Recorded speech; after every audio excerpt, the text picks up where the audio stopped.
Welcome viewers to today's lesson. It's actually a continuation from where we stopped in our last video. In the last video, we were able to obtain the mean and variance of the gamma distribution. Right now, we're going to carry you along with the moment generating function and the characteristic function.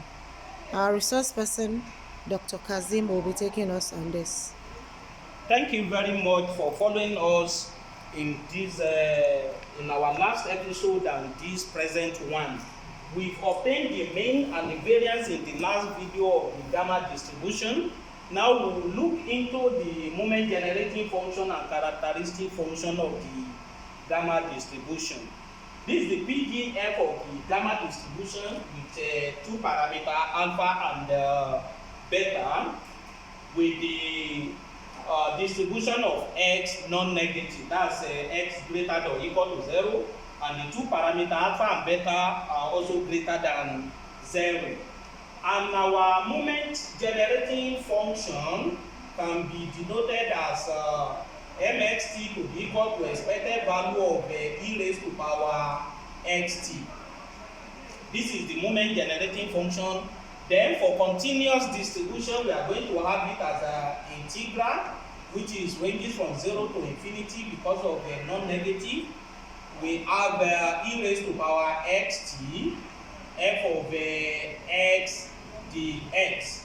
So with this, we can replace our f of x to the integral, ranges from 0 to infinity, e raised to power xt, 1 over gamma alpha, beta raised to power alpha, x raised to power alpha minus 1, exponential raised to power minus x over beta dx. So we've inserted our PDF of the gamma distribution. So in this case, we can bring out our parameter. We are going to have a 1 over gamma alpha, beta raised to power alpha, integral of e raised to power xt. We have another one here as e raised to power another minus x over beta, x raised to power alpha minus 1 dx. So we can actually perform indices operation here, so that we have it as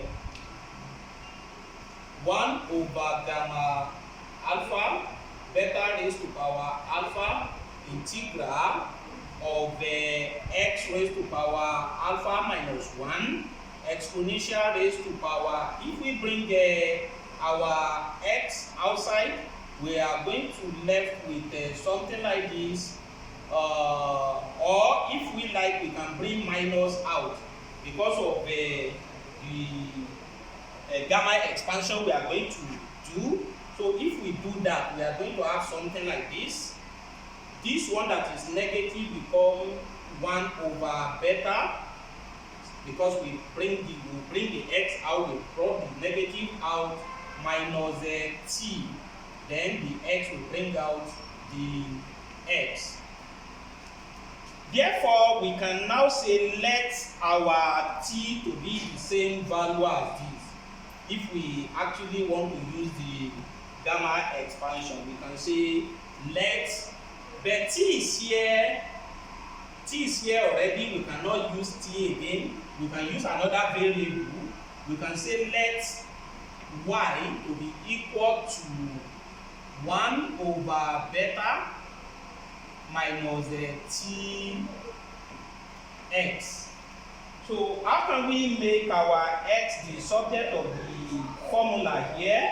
We can have it as something like this. X to be equal to y over 1 over beta minus t. But we can have it as a single fraction like this.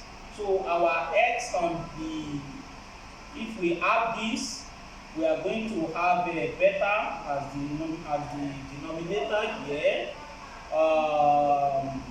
Beta in beta, this will be 1 minus 1 in this, we have a beta t.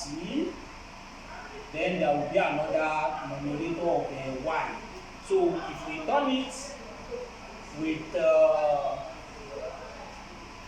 the operation, we are going to have something like this: y beta over 1 minus beta t. So that the x will become something like this. Will become beta over 1 minus beta t dy. So this is the interpretation of if you apply the x here, if you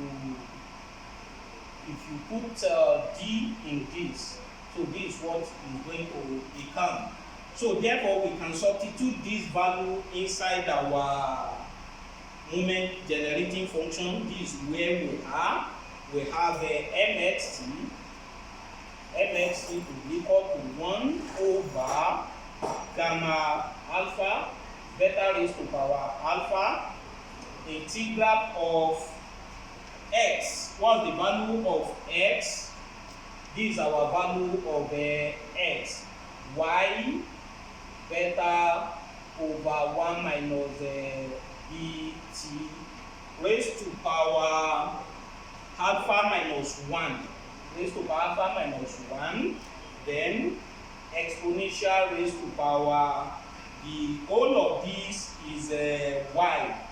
The whole of this is y minus y.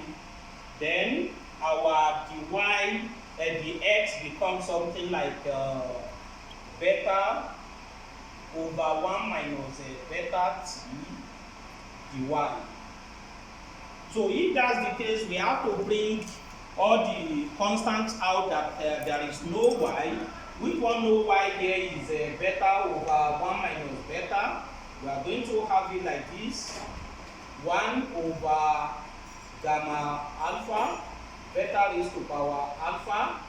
If we bring this one out, we are going to have a beta raised to power alpha minus 1 over 1 minus beta t raised to power alpha minus 1.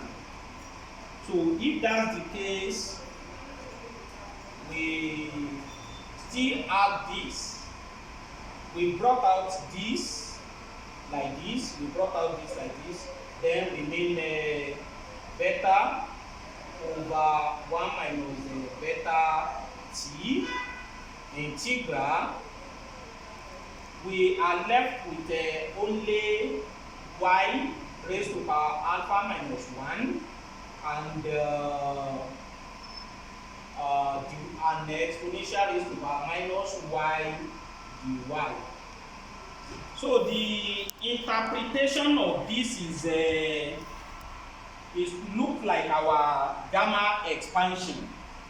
The gamma, what is our gamma expansion? So the all of these parts is denoted by our gamma alpha. So if we replace it here, from here we are going to have let's do some manipulation before we insert this gamma alpha.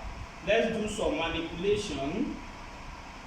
This one, this and this is like beta raised to 1 minus alpha. No. This one, beta alpha over beta. So meaning the whole of this will take care of this. That's the interpretation. Because if it is beta raised to power alpha over beta, this beta at the denominator will take care of this. This beta over alpha will take care of this. So meaning the whole of this has been taken care of. So we are going to have something like this. 1 over gamma alpha. Then which one again? The up one will be gamma alpha for the integral. Then we are still going to have over in the denominator 1 minus beta t raised to power alpha minus 1 into another 1 minus beta t, which is this. So the whole thing has been taken care of. Now, if you apply another law of indices in this denominator, then this and this will disappear.